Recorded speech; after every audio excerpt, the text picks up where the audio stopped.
I'm here with David Ellis, the content producer for 343. Yes. Get it right? Content producer, Yes. All those words, all those syllables, when combined together, form my title. content producer.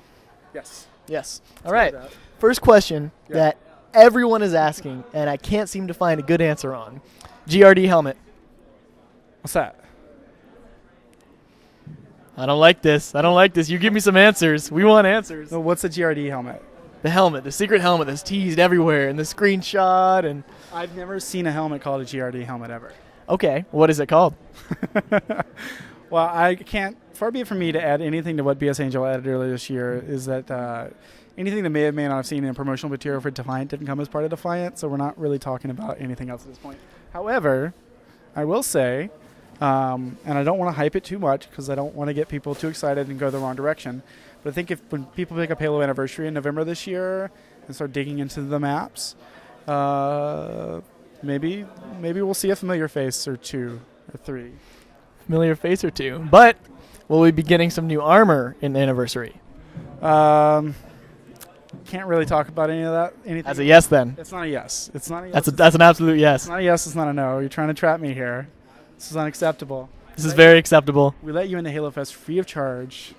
Give you our booze, let you play our games. You come at me with questions like that. I'm a man of the people. I want you guys to know this stuff. This is important.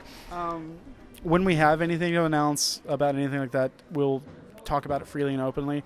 Hopefully people will...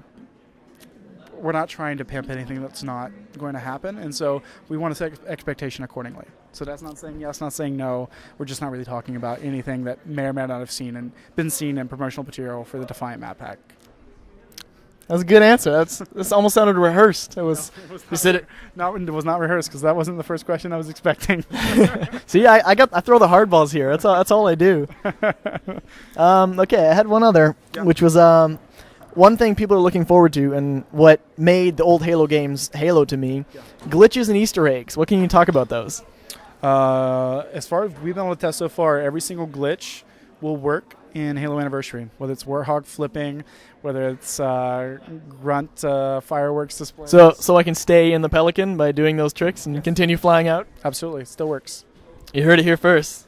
It's my favorite part of Halo right there is glitching, and so all those Easter eggs that you find through those glitches and stuff will still be there. So when you play through, some of the Easter eggs that were placed intentionally, when you talk about Easter eggs, when you play in Classic mode, every single Easter egg will be exactly the way it was when you played it the first time.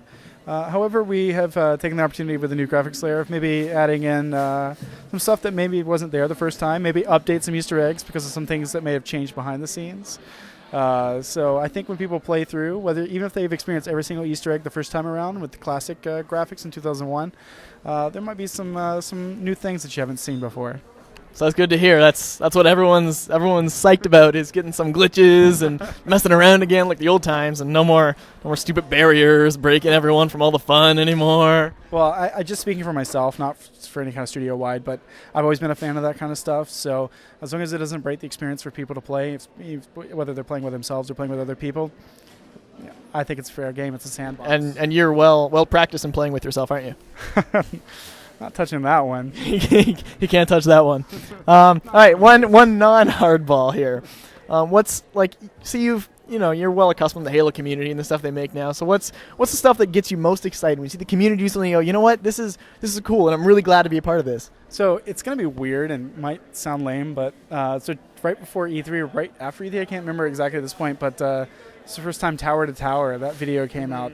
What I love is like the passion and the fact that there's a patience, and like this was a challenge that's been thrown down for a long time, and the fact that 10 years later something like that would happen and finally be able to happen. I just love the perseverance of our community to keep sticking at stuff, even if it doesn't work the first time. Just keep with it until they can actually shape it and make their fun the way they want it to be.